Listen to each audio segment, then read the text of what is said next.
안녕하세요. 안녕하십니까.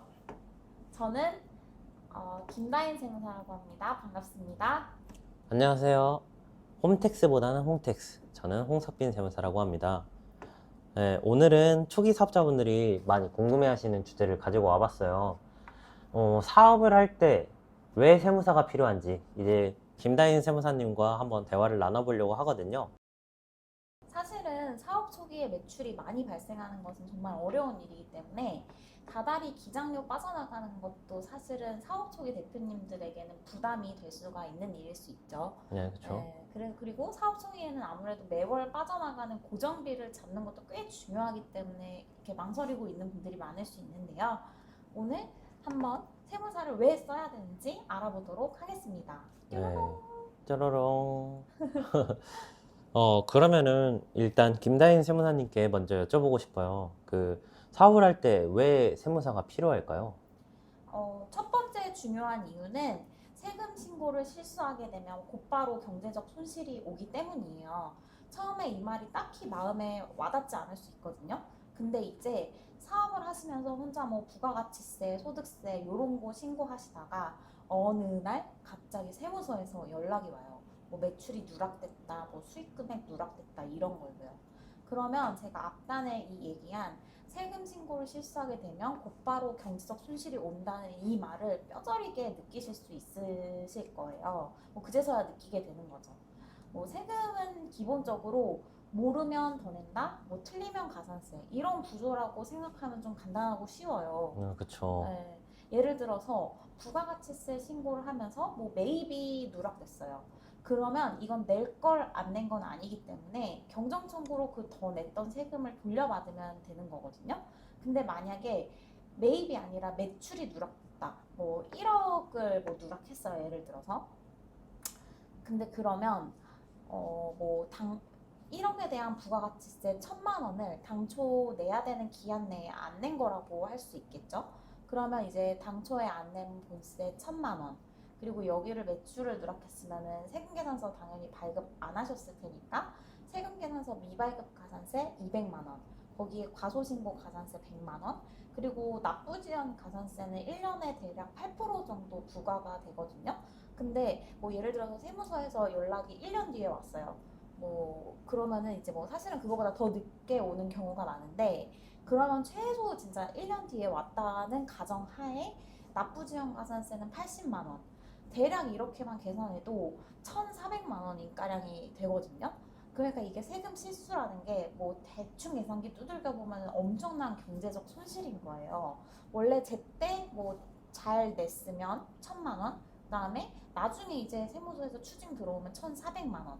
그렇기 때문에 이런 경제적 손실을 미연에 방지하기 위해서는 사업할 때 세무사가 꼭 필요합니다. 그쵸. 최고의 절세는 결국에는 제때 잘 정상적으로, 나는 거. 맞아요. 맞아요. 제때 잘 네, 하는 게 최고의 절세인 것 같습니다. 맞아요. 그리고 두 번째 세무사를 써야 되는 이유는 세법은 매년 개정이 되고 복잡하기 때문이에요. 사업자가 기본적으로 신경 써야 되는 세금이 법인 사업자로 사업체를 운영하시면 법인세, 뭐 개인 사업자로 사업을 운영하시면 개인 종합소득세, 그 다음에 이제 공통적으로는 부가가치세 이렇게 세 가지 세금이 있는데요. 세법은 지금 아시겠지만 매년 개정이 이루어지고 있어요. 이렇게 매년 바뀌는 세법에 대해서는 사실은 저희도 따라가는 게 생각보다 많은 시간을 투입하고 있거든요. 근데 사실은 세법은 저희 같은 세무사가 아닌 분들에게는 그렇게 친숙하고 쉬운 주제는 아니에요. 저희도 그렇죠. 네, 저희한테도 맞아요. 힘들어요. 네. 그래서 이런 복잡하고 자주 바뀌는 세법을 따라가는데 이제 사업하는 대표님들은 또 매번 바쁘시잖아요. 그런 소중한 시간을 투입하는 것에 대해서 뭐 효율성 측면에서 약간 뭐 퀘스천이 될 수 있겠죠. 그렇기 때문에 사업을 하실 때 세무사에게 이런 대표님들이 잘 모르실 수 있는 분야인 세금 문제를 일임을 해두시면 오히려 사업의 시너지 효과가 날 수 있어요. 네.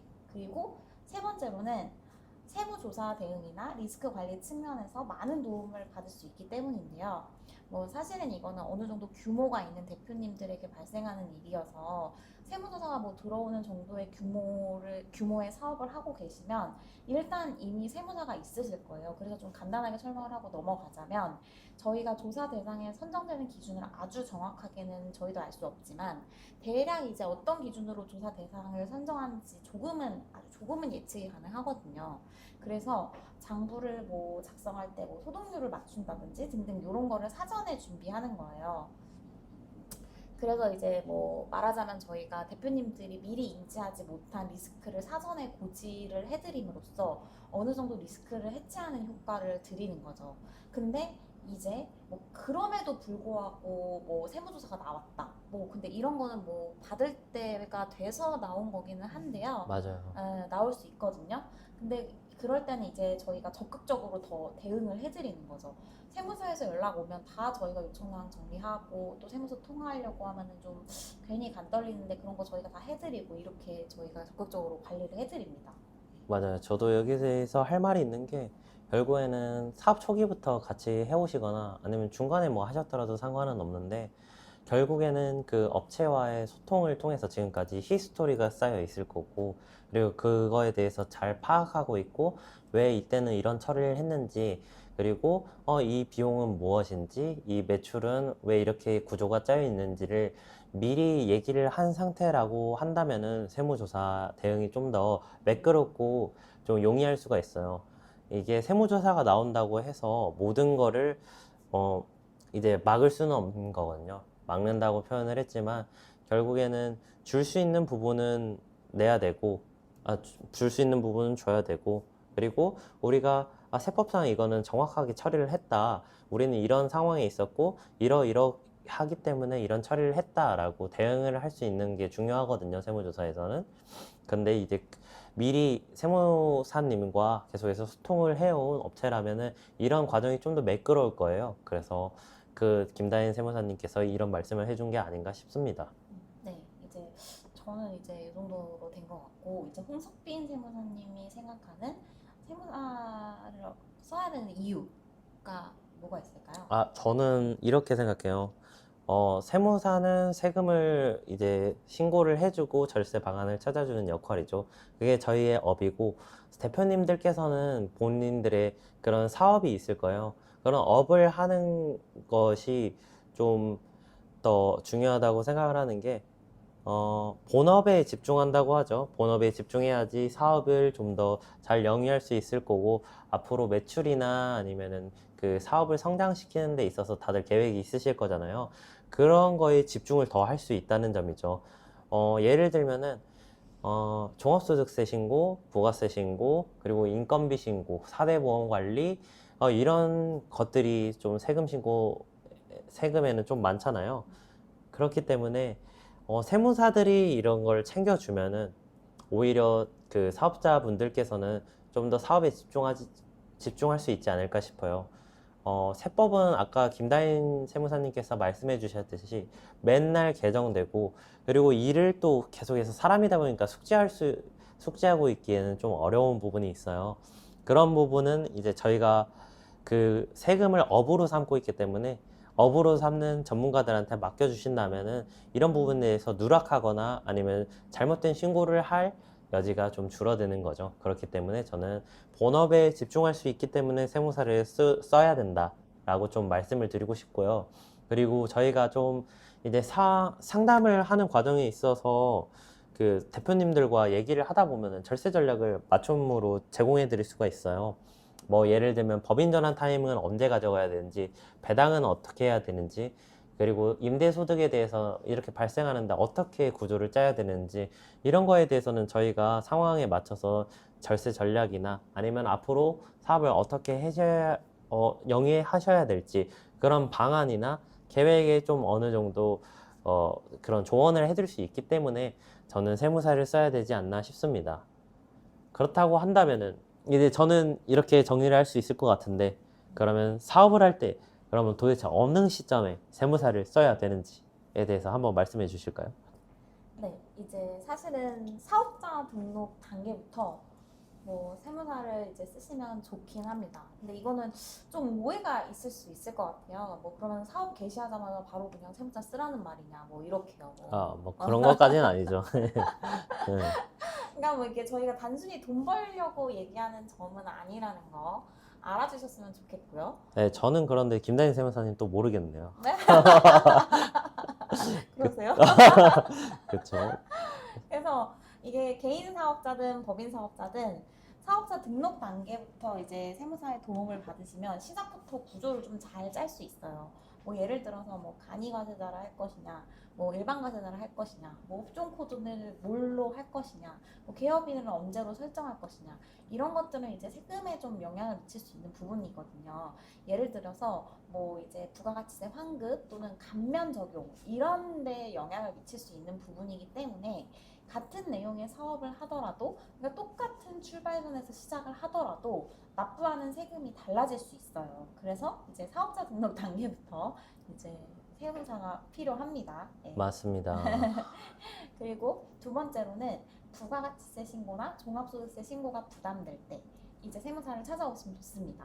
사업을 할 경우에는 최소 1년에 2번, 일정한 규모 이상의 법인 사업자는 1년에 4번 정도 무려 4번이나 신고를 해야 돼요. 부가가치세 신고를. 근데 부가가치세 신고를 뭐 홈택스에서 대표님들이 직접 할 수 있긴 하거든요. 근데 이게 문제는 뭐냐? 이게 비용이 누락될 수가 있어요. 사업에 이제 사용한 경비를 비용으로 못 넣는 사태가 발생할 수 있다는 거죠. 이제 그런 경우는 이제 사업용 카드 말고 예를 들어서 뭐 개인 카드를 사용해서 사업 관련 경비를 지출하셨어요. 개인 사업자는 특히 뭐 이런 일이 빈번하잖아요. 근데 그럼 이걸 어떻게? 매입세 공제를 받아야겠죠?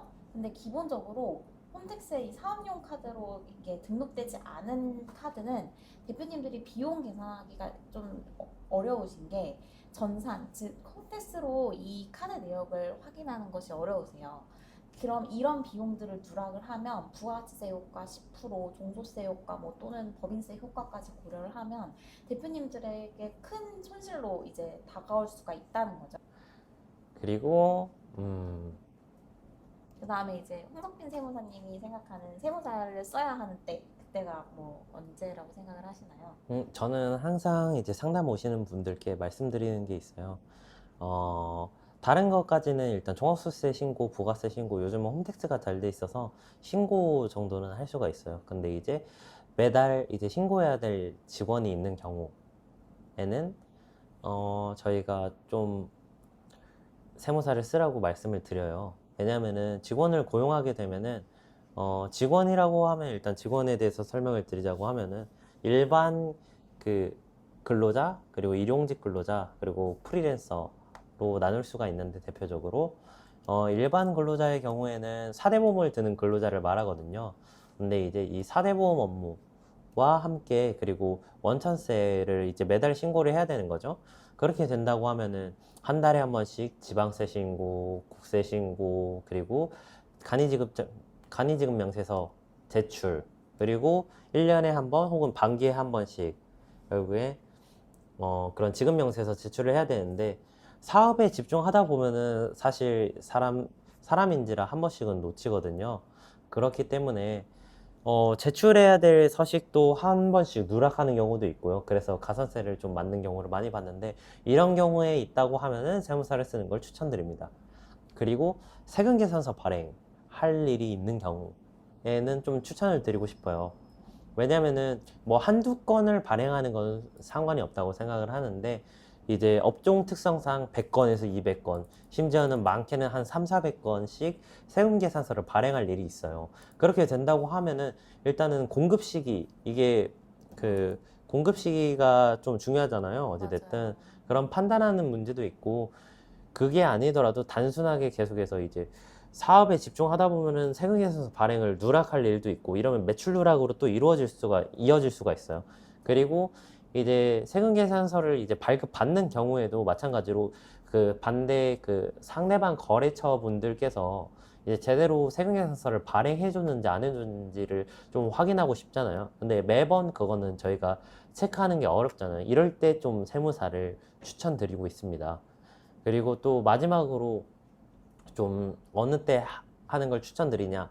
지금 개인 사업자분들은 법인으로 전환할 때, 그리고 아니면은 이미 기존에 있는 법인 사업자들은 모르겠지만 법인을 새로 설립할 때는 세무사를 좀 끼고 하는 것을 추천을 드려요. 왜냐하면은 이제 일단은 개인 사업자의 경우에는 적용받는 거는 이제 세법 딱 한 가지거든요. 근데 이제 법인 사업자의 경우에는 세법뿐만이 아니라 상법이라는 규정도 이제 상법이라는 법을 또 새로 적용을 받다 보니까 세무사 도움 없이 좀 운영하는 거는 좀 어렵습니다. 그래서 법인을 생각하시고 있는 분들이라면은 세무사를 같이 쓰는 거를 추천드립니다. 네, 잘 이제 알아봤고요. 그 다음에 이제 뭐 다음 순서로 넘어가 볼까요? 네, 그렇다면 이제 저희가 세무사를 써야 되는 이유에 대해서 계속해서 피력을 했는데 그렇다면은 어떤 세무사가 좋은 세무사일까에 대해서 한번 김다인 세무사님이 좀 몇 가지 추천해 주시겠어요? 어떤 세무사가 음, 좋은지? 제가 생각했을 때는 첫 번째로 그 대표님이 영위하시는 그런 업종에 대한 이해도가 있는지 여부를 체크를 해봐야 될 것 같아요. 왜냐하면 업종마다 세금 구조가 좀 다를 수 있어요. 뭐 예를 들어서 뭐 부가가치율이라든지 소득률이라든지 뭐 그리고 비용 처리하는 방법도 뭐 이제 업종별로 좀 이제 특이한 케이스도 있고 뭐 다 다르단 말이죠. 그래서 뭐 이게 뭐 세무사 이제 상담을 갔을 때 물어보시는 거예요. 그러니까 본인 업종에 대해서, 그러니까 대표님이 영위하는 업종을 한번 다뤄본 적이 있느냐 이런 거를 이제 물어보시면 좋을 것 같아요. 저 같은 업종 뭐 많이 해보셨어요? 뭐 이렇게 물어보시면 사실은 뭐 이렇게 상대방이 거짓말하고 안 하는 건 이제 사업하시는 분들이 더 잘 알아보거든요. 그래서 이제 질문만 그렇게 단순 뭐 해보는 것만으로도 그 업종을 해봤는지 여부를 좀 판단할 수 있는 그런 게 될 수 있을 것 같고요. 그리고 두 번째로는 뭐 너무 싼 세무사, 그러니까 너무 친절하기만 하고 엄청 싸고 이런 세무사는 좀 피하시는 게 좋을 것 같다는 생각을 하고 있습니다. 뭐 이게 지나치게 뭐 저렴하거나 뭐 이런 거는 사실은 이제 뭐 생각을 해보면은 내 시간이 어떤 일에 투입이 돼요. 그러면 이제 그 시간당 가격을 생각을 해야 되겠죠? 세무사도 똑같은 플로우로 보시면 돼요. 싼 데는 이유가 있다는 점 이제 인지를 하셨으면 좋겠고, 이제 적당한 시장 가격 내에서 돈을 받는 세무사가 어느 정도 관리를 해주는 세무사라고 판단을 하시면 될 것 같습니다. 그리고 세 번째로는 뭐 이렇게 직접 세무사가 응대를 하는가, 이것도 좀 체크해야 되는 문제인 것 같아요. 일부 뭐 세무법인이나 세무사 사무실에 가면은 계약만 이제 계약할 때만 세무사가 한번 상담을 해주고 뭐 이런 나머지 응대 같은 거는 전체적으로 이제 직원이 아주 전담해서 하는 경우가 있어요. 근데 사실은 뭐 이것도 좀 말씀을 드려야 될 게, 직원분들도 이제 라이센스는 없으시지만 어떨 때 보면은 실무적인 측면에서 저희들보다 더 빠르게 대응해 주실 때도 많거든요. 뭐 그래서 기본적으로 뭐 이제 직원들이 응대하는 게 뭐 아주 나쁘다는 거를 얘기를 하는 건 아니고, 뭐 대표님이 이제 어느 사업을 하시다가 어떤 뭐 리스크가 발생을 했어요. 근데 그거에 대해서 세무적인 리스크에 대해서 세무사한테 이제 물어보고 싶겠죠. 당연히 맡기셨으니까. 근데 이제 요럴 때 전화를 했는데 뭐 세무사가 연락이 안 되고 직원들하고만 소통을 해야 되고 요런 거는 사실은 좀 좋은 세무사는 아니라고 저는 생각을 합니다. 그러니까 정리를 하자면 대표님들이 필요하실 때 이제 만나고 상담할 수 있는 세무사, 그런 세무사가 좋은 세무사라고 할 수 있겠습니다. 그리고 이제 홍석빈 세무사님도 이제 좋은 세무사를 어떻게 고르는지 한번 말씀해 주시겠어요? 저는 이제 계산에만 그치지 않고 그리고 내 상황에 맞는 그런 절세 아이디어나 방향을 제안해주는 세무사를 찾았으면 좋겠어요.